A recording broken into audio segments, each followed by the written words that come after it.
Bahaya besar mengintai satu.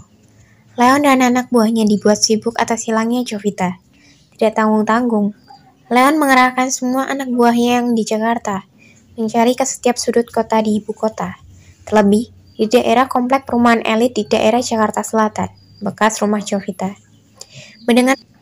Mendengar penuturan Sam dan Nicky yang mengajarkan cara menggunakan senjata, Leon yakin Jovita melakukan hal nekat.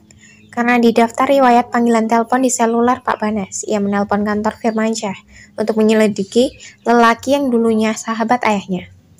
Leon menempatkan orang-orangnya di bekas rumah Jovita, rumah yang diambil alih oleh Leon sendiri, rumah yang dulunya ditempati keluarga Jovita, atau lebih tepatnya, rumah di mana keluarganya dibantai dan Leon yakin wanita cantik ini akan kembali ke rumahnya kalau ia masih berada di Jakarta. Sementara Jovita, semua rencananya berubah, karena yang direncanakan dalam otaknya hanya ingin memberi Benny dan Lestari pelajaran.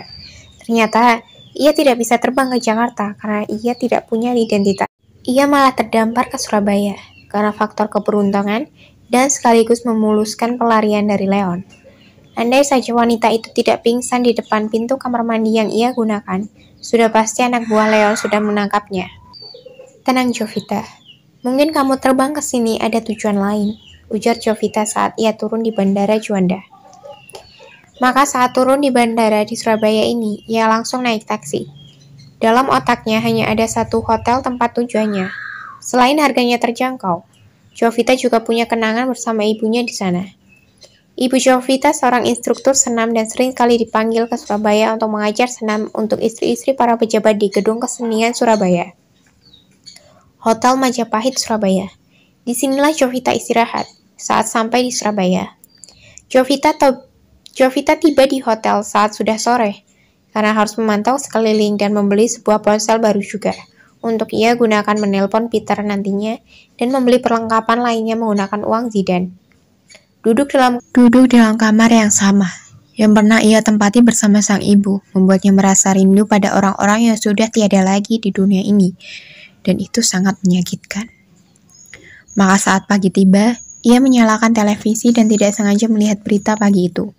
Pembunuhan Firman dan 2 orang mantan karyawan ayahnya. Matanya menatap layar televisi tanpa berkedip. Orang terbunuh itu ada dalam daftar yang akan ia lenyapkan dengan tangannya sendiri. Ternyata saat ini sudah dilenyapkan seseorang, seolah-olah ia tidak ingin Jovita mengotori tangannya untuk membalaskan kematian keluarganya. Siapa? Tanya Jovita melotot. Om Peter. Hara melemparkan handuk yang ia pegang dan menyambar tas miliknya dengan tangan gemetar. Ia menyalakan ponselnya, menekan nomor Peter. Angkat Om, angkat please, ujar Jovita sangat gugup. Halo? Om Peter. Jovita langsung menyambut dengan isakan tangis. Hara? Ya, ini aku Om. Hara, dengar, kamu di mana?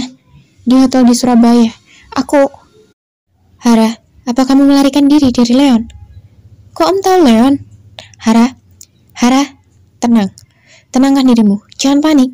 Apa Om yang melakukannya?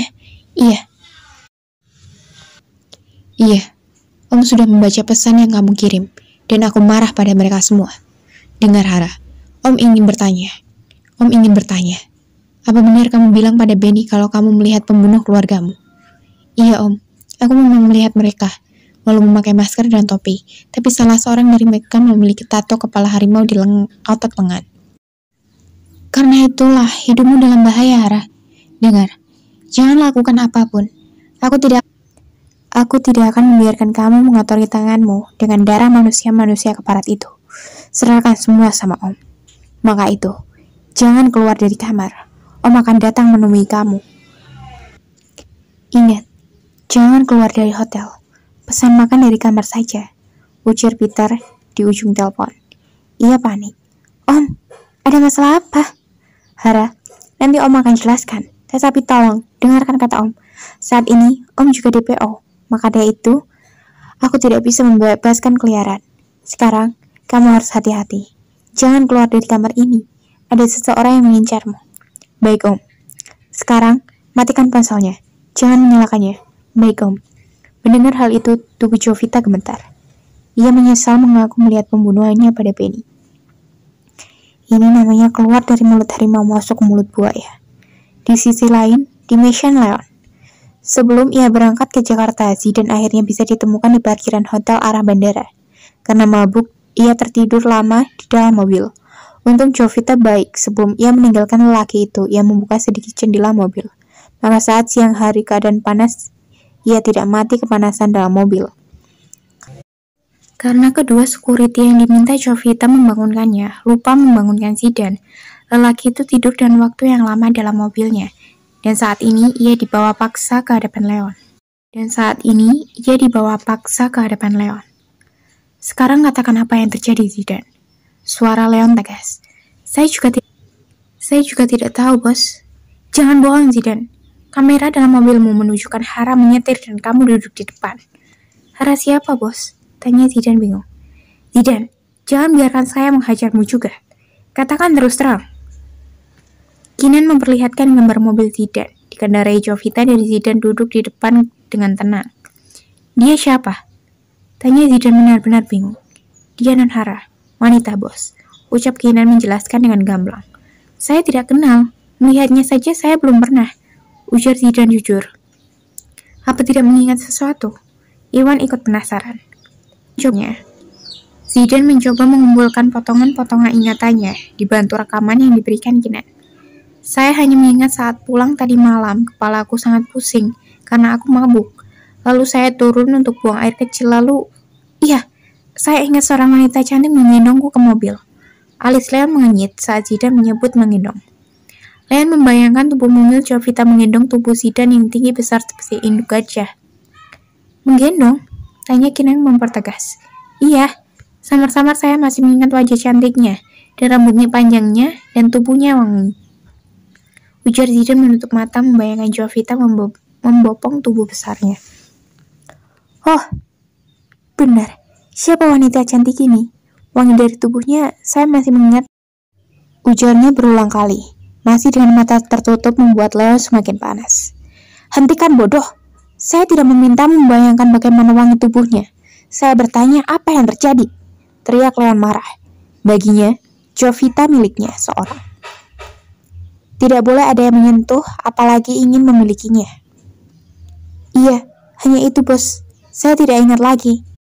Dan saya kehilangan ponsel dan uang tunai 5 juta. Pasti Jovita yang mengambil uangnya untuk ia gunakan selama pelarian. Sebaiknya kamu mandi dan jernihkan otak udangmu. Ujar Leon marah dan meninggalkan Zidan yang masih mencoba mengingat kejadian malam itu.